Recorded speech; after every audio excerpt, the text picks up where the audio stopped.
Assalamualaikum warahmatullahi wabarakatuh. Shalom.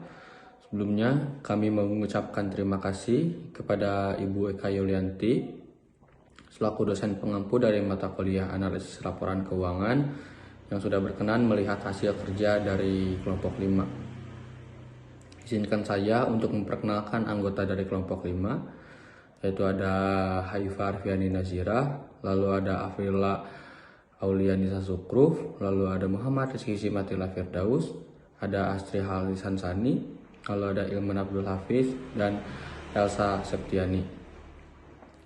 Baik, selanjutnya untuk pemaparan dari hasil kerja kelompok 5, yaitu analisis laporan keuangan oleh PT Astra Agro Lestari Tbk. Akan dijelaskan oleh saya sendiri. Slide pertama yaitu analisis rasio keuangan.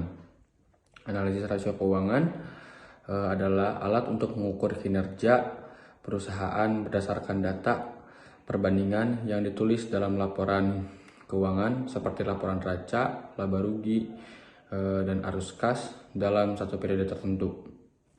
Slide kedua ada fungsi analisis rasio keuangan, antara lain melihat tren kinerja perusahaan dalam satu periode tertentu, lalu ada melihat bahan evaluasi sumber daya perusahaan seperti supplier, peralatan, proses produksi, bahkan untuk karyawan itu sendiri. Lalu ada sebagai acuan investor untuk memilih perusahaan, lalu ada sebagai bahan pertimbangan kreditur, lalu menilai efektivitas strategi perusahaan dalam membangun keunggulan kompetitif, lalu ada analisis kekuatan internal dan kemampuan daya saing perusahaan dengan kompetitor dalam menentukan nilai kewajaran keuntungan yang diperoleh perusahaan. Berikut adalah laporan keuangan perusahaan kami. Yang pertama, rasio likuiditas 31 Desember 2023. 1. Current ratio. Current asset dibagi current liabilitas, hasilnya 7390608 dibagi 2052939 sama dengan 3,00013444 atau 360%. Artinya setiap RP1 utang lancar dijamin oleh RP 3,600013 aktiva lancar. Yang kedua, quick ratio. Current asset dikurangi inventory dibagi current liabilitas. 7390608 dikurangi 3273597 dibagi 2052939, hasilnya 2,50005423 atau 200%. Artinya setiap RP1 utang lancar dijamin oleh RP 2,005423 aktiva yang benar-benar lancar. Yang ketiga, cash ratio. Cash ditambah marketable security dibagi current liabilitas. 1619616 ditambah 962344 dibagi 205239 sama dengan 1,25769 atau 125%. Artinya setiap RP1 utang lancar dijamin oleh RP 1,25769 kas dan efek. Rasio likuiditas 31 Desember 2021.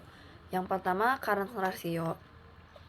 Current asset dibagi current liabilitas 9414208 dibagi 5960396, hasilnya 1,579460,157 atau 158%.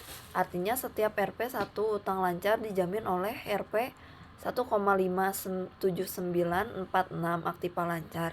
Yang kedua, quick ratio. Current asset dikurangi inventory dibagi current liabilitas.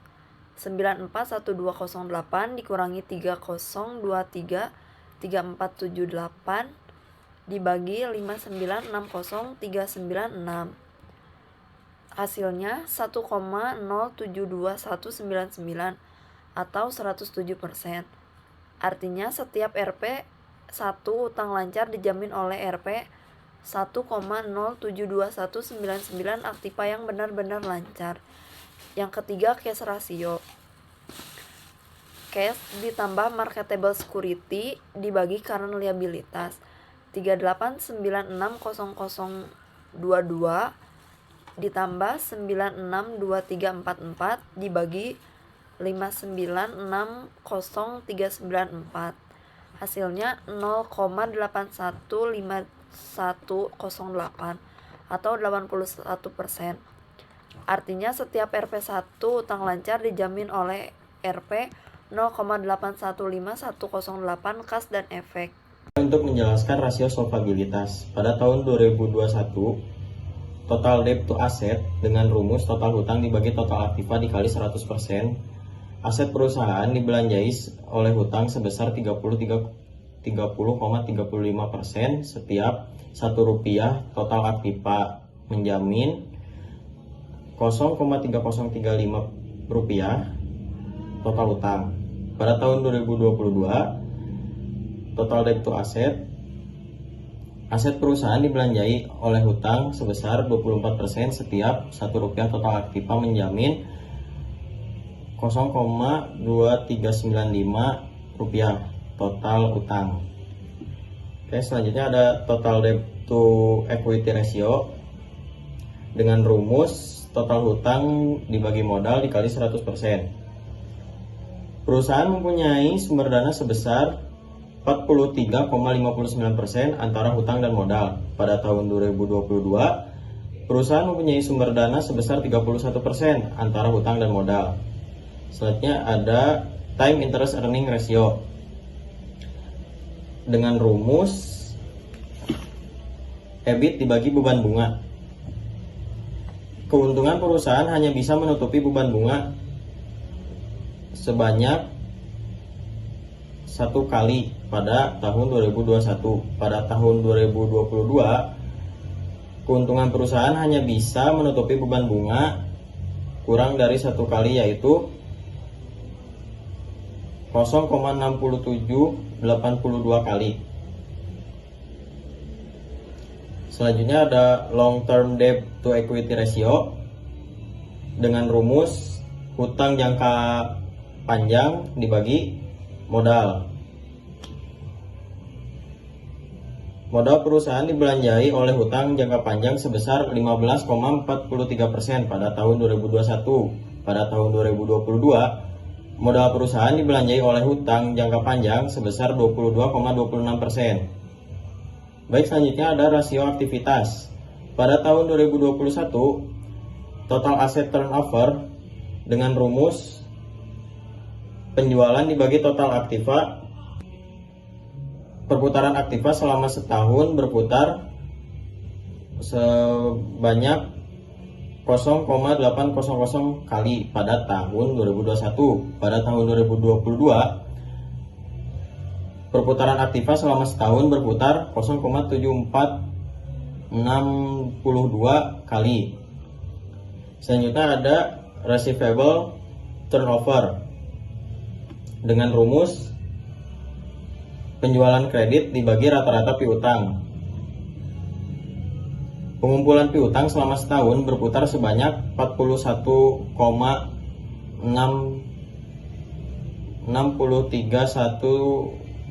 kali.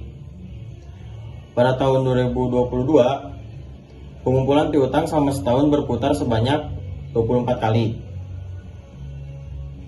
Selanjutnya ada average receivable collection period dengan rumus rata-rata piutang dibagi penjualan kredit dikali 360. Rata-rata piutang tertagih pada tahun 2021 setiap 8,6 hari. Pada tahun 2022, rata-rata piutang untuk tagih setiap 14,8 hari. Selanjutnya ada inventory turnover dengan rumus HPP dibagi rata-rata persediaan. Persediaan selama setahun berputar sebanyak 6 kali. Pada tahun 2022, persediaan selama setahun berputar sebanyak 5 kali. Selanjutnya ada average day inventory dengan rumus rata-rata persediaan dibagi HPP dikali 360.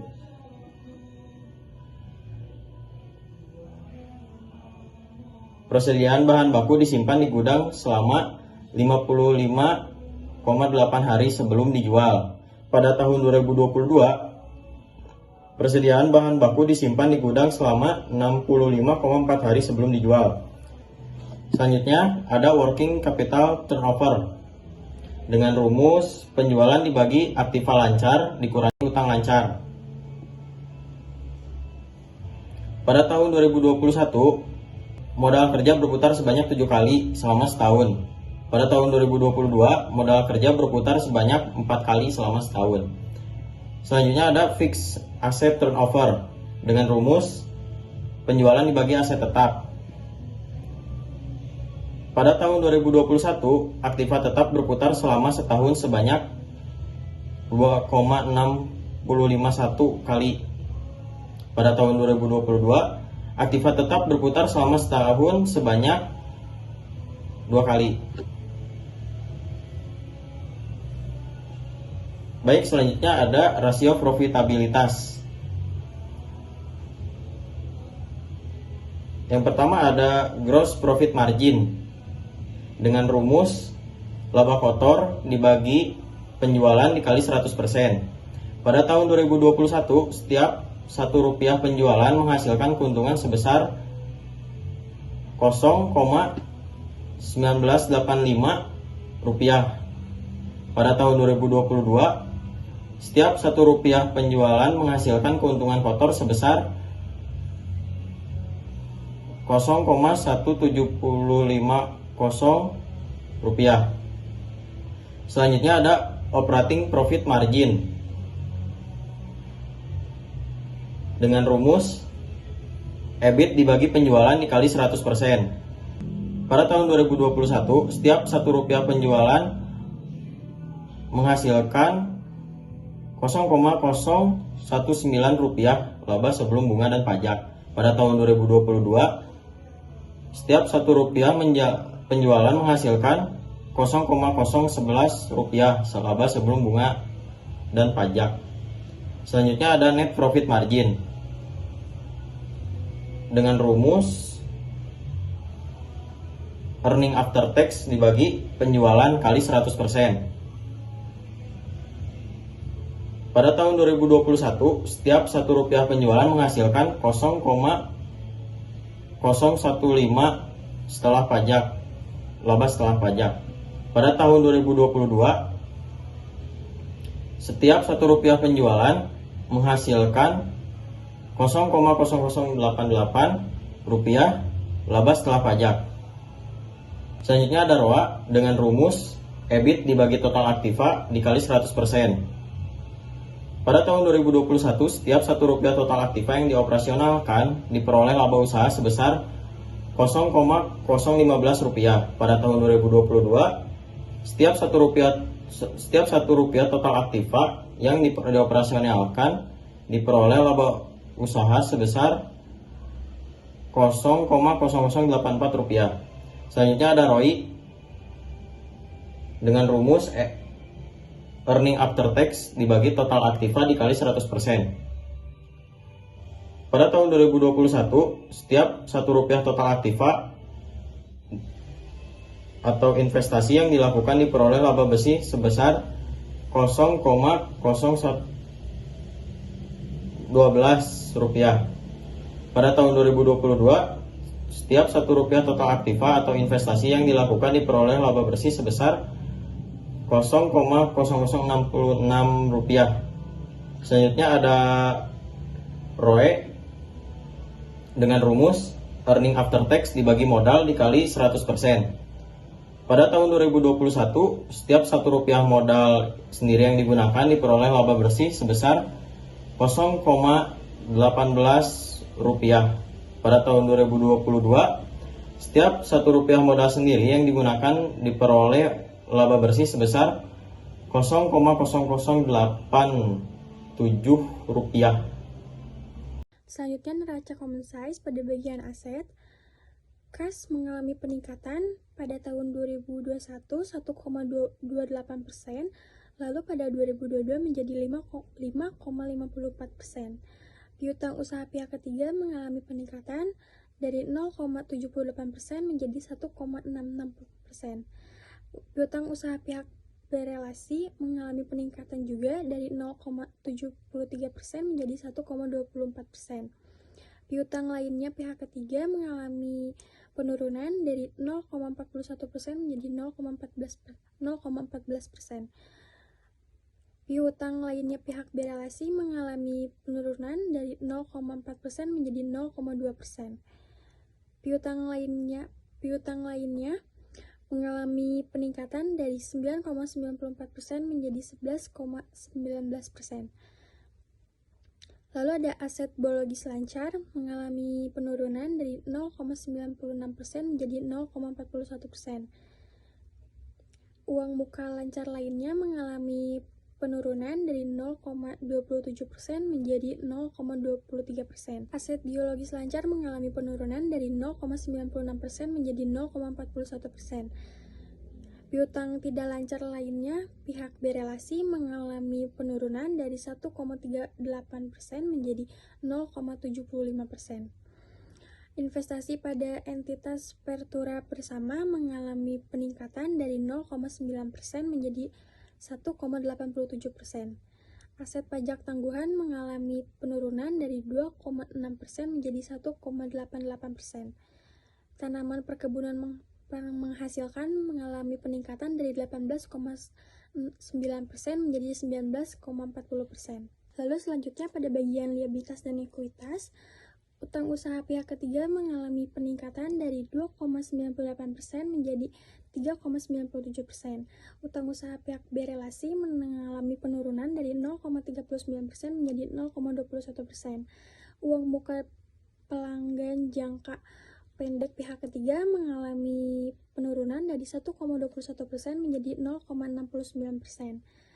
Beban aktual jangka pendek lalu pada bagian beban aktual jangka pendek mengalami penurunan dari 0,43% menjadi 0,33%. Liabilitas imbalan pasca kerja jangka pendek mengalami peningkatan dari 0,25% menjadi 0,29%. Utang pajak mengalami penurunan dari 1,89% menjadi 0,77%. Liabilitas jangka panjang yang jatuh tempo dalam 1 tahun atas utang bank mengalami penurunan dari 11,72% menjadi 0,1%. Jumlah liabilitas jangka pendek mengalami penurunan dari 19,60% menjadi 7,2%. Liabilitas jangka tangguhan mengalami peningkatan dari 0,69% menjadi 0,75%. Liabilitas jangka panjang atas utang bank mengalami peningkatan dari 7,1% menjadi 13,84%. Jumlah liabilitas mengalami penurunan dari 30,36% menjadi 23,95%. Lalu pada bagian ekuitas, saham biasa mengalami peningkatan dari 3,16% menjadi 3,29%. Tambahan modal di setor mengalami peningkatan dari 12,76% menjadi 13,26%. Komponen ekuitas lainnya mengalami penurunan dari 0,74% menjadi 0,26%. Saldo laba yang telah ditentukan penggunanya mengalami peningkatan dari 0,63% menjadi 0,66%. Saldo laba yang belum ditentukan penggunanya mengalami peningkatan dari 52,1% menjadi 57,19%. Jumlah ekuitas yang didistribusikan kepada pemilik ekuitas induk mengalami peningkatan dari 67,82% menjadi 74%. Kepentingan non-pengendali mengalami peningkatan dari 1,81% menjadi 1,91%. Jumlah ekuitas mengalami peningkatan dari 69,64% menjadi 74,4%. Laporan laba rugi common size PT Astra Agro Lestari 2021-2022. Penjualan dan pendapatan usaha di 2022 100%, 2021 100%. Beban pokok penjualan dan pendapatan 2022 82,49%, 2021 80,14%.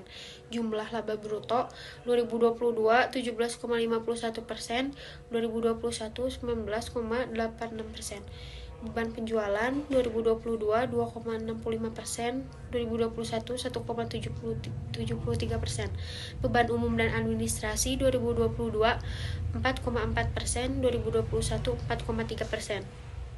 Beban bunga dan keuangan 2022 1,68%, 2021 1,62%. Keuntungan atau kerugian selisih kurs mata uang asing 2022 23%, 2021 27%. Pendapatan lainnya di 2022 1,24%, 2021 1,27%. Beban lainnya di 2022 84%, 2021 2,76%. Jumlah laba atau rugi sebelum pajak penghasilan 2022 11,13%, 2021 11,98%. Pendapatan beban pajak 2022 2,92%, 2021 3,48%. Jumlah laba rugi 2022 8,21%, 2021 8,50%. Jumlah pendapatan komprehensif lainnya setelah pajak 2022 0,89%, 2021 1,59%.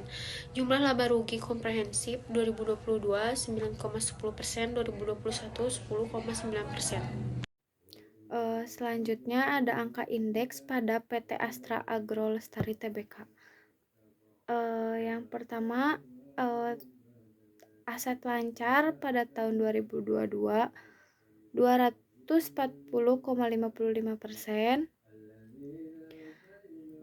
piutang usaha pihak ketiga 48,74%, piutang usaha pihak berelasi 60,94%, piutang lainnya pihak ketiga 295,32%, piutang lainnya pihak berelasi 16,55%, persediaan lancar 92,36%, aset biologis lancar 239,69%, uang muka lancar lainnya 119,26%, pajak dibayar di muka lancar 109,12%, jumlah aset lancarnya maka 127,38%. Pada piutang tidak lancar lainnya yaitu 190,03%, dan ada investasi pada ventura bersama dan entitas sosial. Yang pertama, investasi pada entitas ventura bersama 60,54%, aset pajak tangguhan 113,63%. Selanjutnya ada tanaman perkebunan menghasilkan 96,92%, tanaman perkebunan belum menghasilkan 98,70%, perkebunan plasma 94,51%, aset tetap 100,74%, klaim atas pengembalian pajak tidak lancar 74,06%, goodwill 1%, aset tidak lancar non keuangan lainnya 46,04%, jumlah aset tidak lancar 96,00%, jumlah aset 103,93%. Selanjutnya ada utang usaha pihak ketiga 78,06%, utang usaha pihak berelasi 192,22%, Utang lainnya pihak ketiga 100,89%. Maka utang lainnya pihak berelasi 0. Utang muka pelanggan jangka pendek pihak ketiga 181,53%. Utang muka pelanggan jangka pendek pihak berelasi 0,75%. Beban akrual jangka pendek 137,81%. Liabilitas imbalan pasca kerja jangka pendek 98,89%. Uang pajak 254,82%. Maka jumlah liabilitas jangka pendek 290,33%. Liabilitas pajak tangguhan 94,56%. Liabilitas jangka panjang atas utang bank 52,65%. Kewajiban imbalan pasca kerja jangka panjang 112,66%. Liabilitas keuangan jangka panjang lainnya 185,31%. Jumlah liabilitas jangka panjang 65,98%. Jumlah liabilitas 131,72%. Selanjutnya saham biasa 1%, tambahan modal disetor 1%, komponen ekuitas lainnya 290,26%. Maka di sini ada jumlah ekuitas yaitu 95,18% dan jumlah liabilitas dan ekuitas yaitu 103,93%. Maka dari itu pada tahun 2021-nya 100% semuanya. Selanjutnya ada DuPont 31 Desember 2021-2022. Ada return on investment 0,66%, ada profit margin 1,13%, ada earning after tax 193,870. Penjualannya ada 828.591. Penjualannya ada 21.828.591. Total biayanya ada 42.15.445. Ada HPP-nya 18.6.474. Biaya operasional ada biaya penyusutan bunga 366.449. Ada pajak 637.128 dan penghasilan lain-lain. Ada sebelah kanan aset turnover 0,7462746 kali, penjualannya 21.822.591. Total asetnya 29.249.340. Aktiva tetap 9.104.799. Aktiva lancarnya 7.390.608. Di bawahnya ada piutang dagang. Untuk kasnya 1.619.616. Persediaannya 3.273.597 dan ada surat berharga.